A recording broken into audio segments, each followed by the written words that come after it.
नागपूरमध्ये जीबीएसचा पहिला बळी गेल्याचं समजतंय।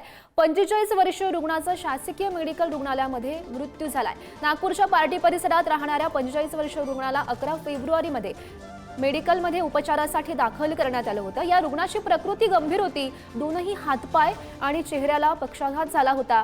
निमोनिया झाल्यानं श्वास घेण्यास सुद्धा त्याला त्रास होता। त्यामुळे अतिदक्षता विभागात व्हेंटिलेटरवर त्याला ठेवण्यात आलं होतं।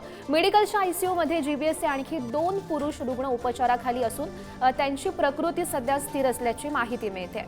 या संदर्भात अधिकची माहिती जाणून घेऊयात। आमचे प्रतिनिधी जितेंद्र शिंगाडी सध्या आपल्या सोबत आहेत। जितेंद्र, आपण पाहतोय की राज्यभरात जीबीएसचे रुग्ण वाढताना बघायला मिळत आहेत आणि नागपूरमधला हा पहिला बळी।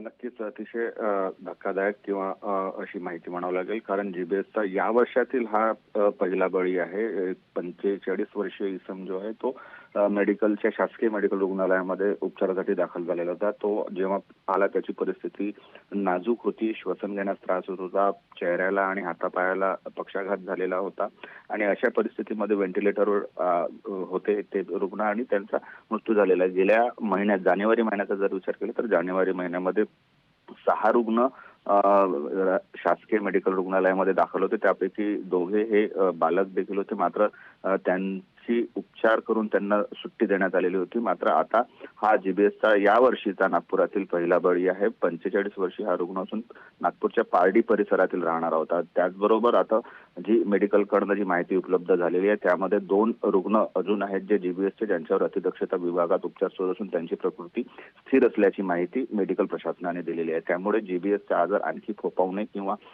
तो आणखी वाढू नये याकडे देखील आता प्रशासनाने लक्ष देण्याची गरज आहे। गौरी, नक्कीच जितेंद्र, धन्यवाद दिलेल्या सविस्तर माहितीसाठी।